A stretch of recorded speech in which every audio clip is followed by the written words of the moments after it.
prey, and spoil, and riches. Go ahead. Yea, and he shall forecast his devices against the strongholds, even for a time. Okay. Verse 25. Now, we're going to get to it.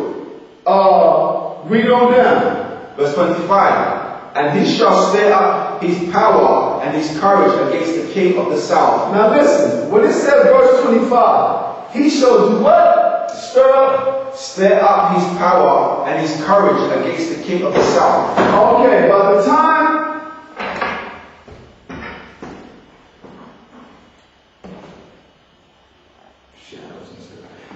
time Antiochus Epiphanes, and he is literally the last king of the north that this series is talking about in verse 39, concerning ancient history. Verse 40 goes into the modern era, or I should say it comes up into the modern era. So Antiochus Epiphanes stirs up, it says, read it again, brother.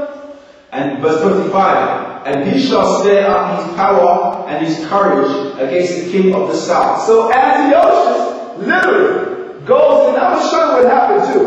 Antiochus goes into a warfare with Ptolemy the Sixth, whose surname was Philometor. Now remember, Ptolemy the Fifth had married Antiochus' sister. Ptolemy the Fifth, whose surname also was Epiphanes, had married, if you can recall, Cleopatra the First, verse 17, the daughter of Antiochus the Third. That was his sister. So he really went into warfare against who? His nephew. Now this is going to get a bit interesting. Antiochus Epiphanes. Now what happened was at the time that Ptolemy Philometor began to reign, he was a child. Literally was young. And so he had two regents that were tutoring him and operating in his stead. No, the regents were a person that sat it was like a steward. They sat in the seat of the king concerning decisions in which direction the realm was to be taken in. But the position of Ptolemy the Sixth Philometor was at that age ceremonial. He wasn't the acting king, but he was the king indeed, in inheritance and in name. Okay, come on back over here. Go ahead, brother. Verse 25. And he shall stir up his power and his courage against the king of the south with a great army. Now listen to this. This is the first thing that he did. Antiochus Epiphanes attacked Egypt. And we're going to read about this in 1 Maccabees, chapter 1, starting at verse 10. Alright? And this was the first part of two parts, what we would call the Sixth Syrian War. The Sixth Syrian War was part one. I'm saying part one was the first mode. He preemptively attacked Ptolemy Philometor the Sixth because the two regions. Matter of fact, I'm getting ahead of myself.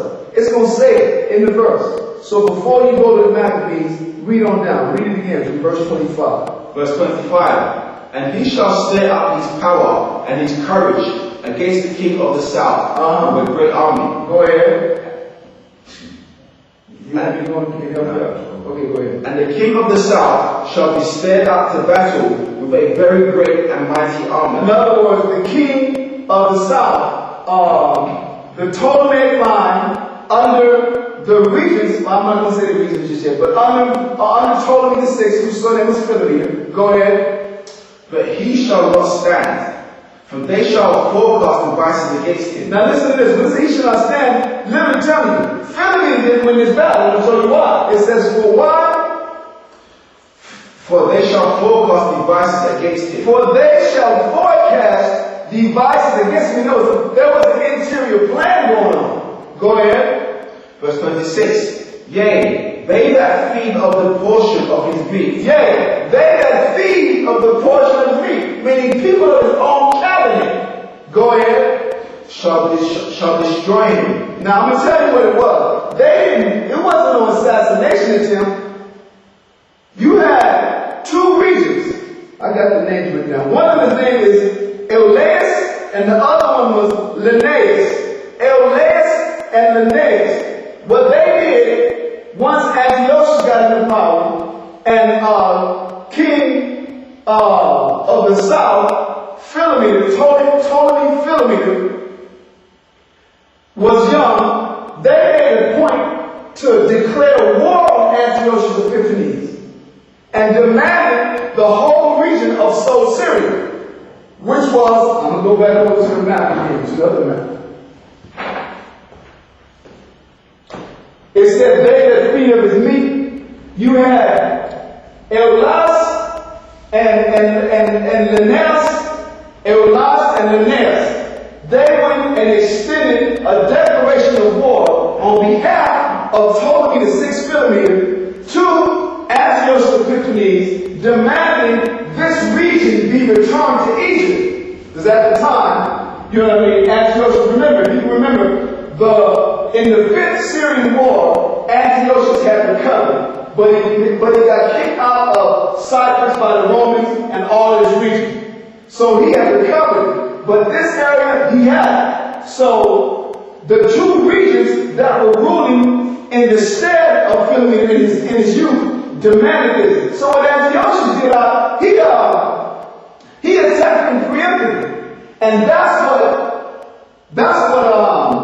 1 Maccabees chapter 10 verses 1 Maccabees chapter 1 verses 10 through 19 is about. You ain't got to go ahead. I want you to finish this little strip here. Go ahead. Verse 26. Yea, they that feed of the portion of his meat. It's talking about these two regions. They were like dual stewards. Go ahead. Shall destroy him. So when it said destroy him, meaning in extending a declaration of war that this king wasn't prepared for, plus remember, that was his uncle that they were putting him in a position to wage war against. That was his mother's brother. Go ahead. And his army shall overflow. Continue. And many shall fall down slain. In other words, he didn't send his army. Upon receiving the declaration of war, Antiochus preemptively went into Egypt and actually took him hostage. I shouldn't say took him hostage. They defeated him, and he did it. They had taken him hostage, but for read on down. Verse 27. And both these kings' hearts shall be to do mischief. Now when it said both these kings' hearts, let me show you something. Come on back over here. When it says both of these kings' hearts shall be to do mischief, remember, Ptolemy VI was actually the son of Antiochus' sister. So this is what Antiochus was doing. Antiochus, in defeating him, released him and set him up over Egypt as a puppet ruler, had influence. And that was, no, they came to the table of peace, but Antiochus' motive was to govern that realm of the kingdom, to govern the southern kingdom through his influence being his uncle and having spared. Here, it said, both will come with lies. Read that verse again.